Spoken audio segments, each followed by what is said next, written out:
Hi, welcome. Today I'm going to be trying to solve another one of my little problems that I've got. So we grew some grapes last year that really wasn't pruned very well. So we ended up with these tiny little grapes with absolutely huge pips in, and nobody wanted to go to the faff of eating them. So I froze them. But they've been sat in the freezer now for quite some time. So what I need to do is get them made into something. So I've decided to experiment and try making some grape jam. So let's see how we get on. So it's April now, and as you can see, the grapevine is just starting to bud.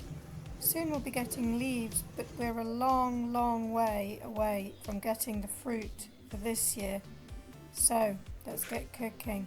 Oh yes, and I must remember to cross it off my list because I've now got it out ready to use.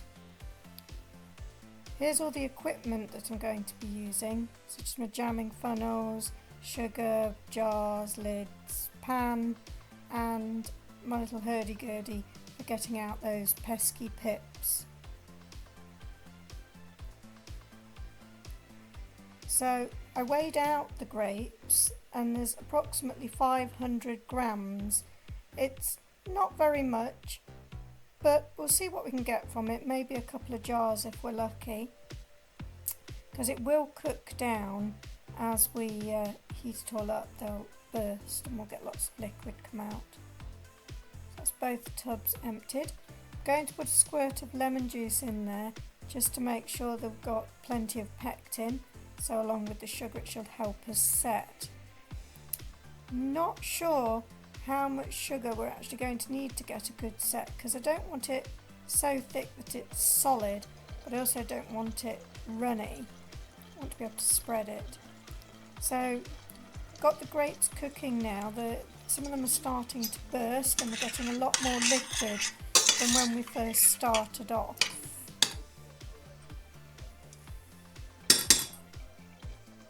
So just making sure that as they cook away that we're not getting them sticking to the bottom.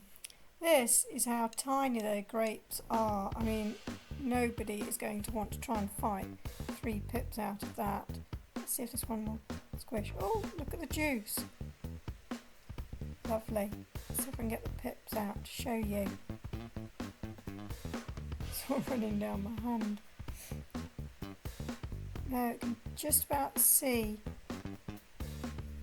the pips, and if there's 2 or 3 of those in each grape, it's just not worth eating.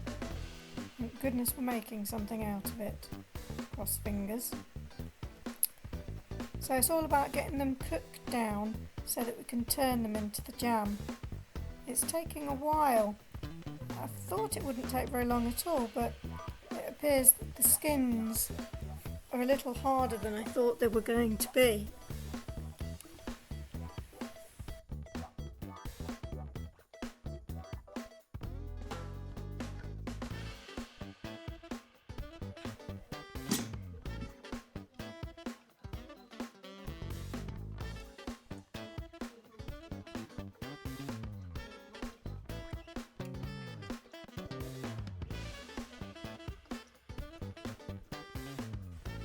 Okay, so they're starting to break now and I can squash them with a spoon.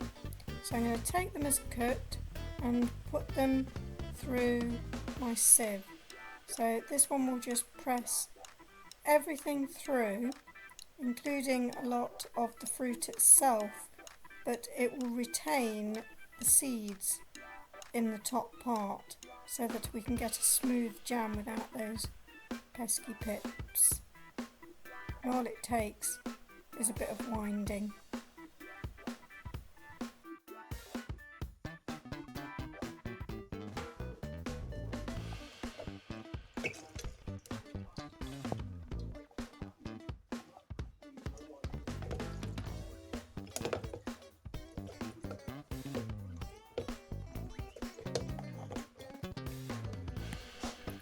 And let's scrape the bottom to get some of those really good bits off and make sure that they go in the jam.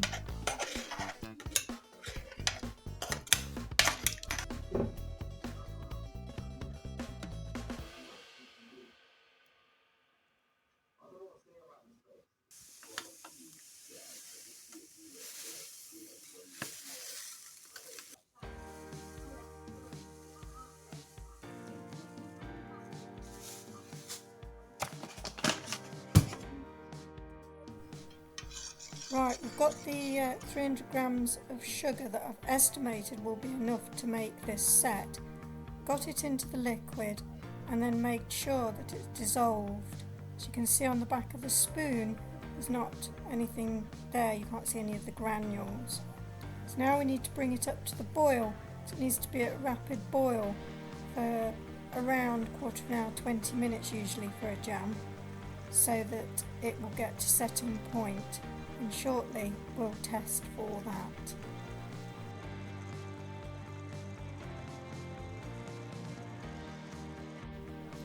I ended up doing 3 tests in all to make sure that it was set enough. The first one was very runny. The second one was slightly runny and had some stick to it, but I couldn't get a full wrinkle like I would normally get with a jam. So I'm a little concerned to see how this is going to turn out.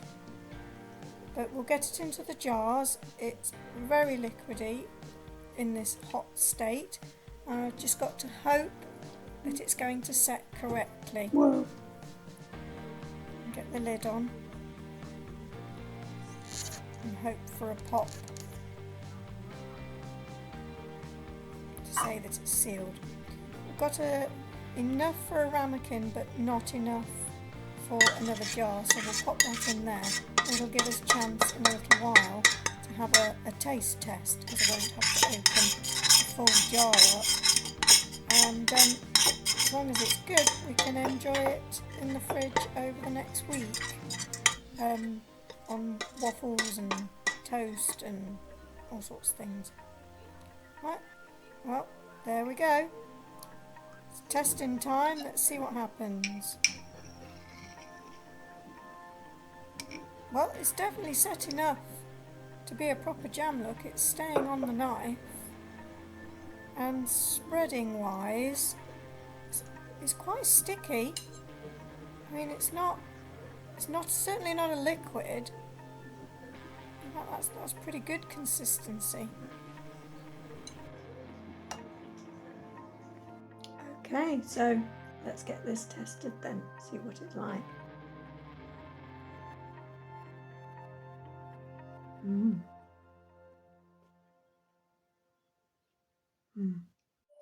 I did think it was going to be really sweet, but on the bread it's absolutely delicious. It's definitely got that grapey taste, nice and fruity and fresh.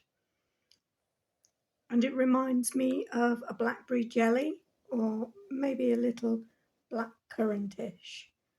But it's definitely that dark, fruity flavour, nice and sweet and round. Might have to make some more of this if we get too many grapes. Well, I hope you enjoyed that. I did. It was nice to get something out of what would have really been wasted if I'd not actually churned it up and made it into something, because nobody was going to eat those grapes the size they were with those huge pips, were they? I wonder if you'll have a go at this. You could get grapes that are from the store that are maybe being sold off cheap, or maybe you've got your own grapevine that you could try this with. Thank you for watching.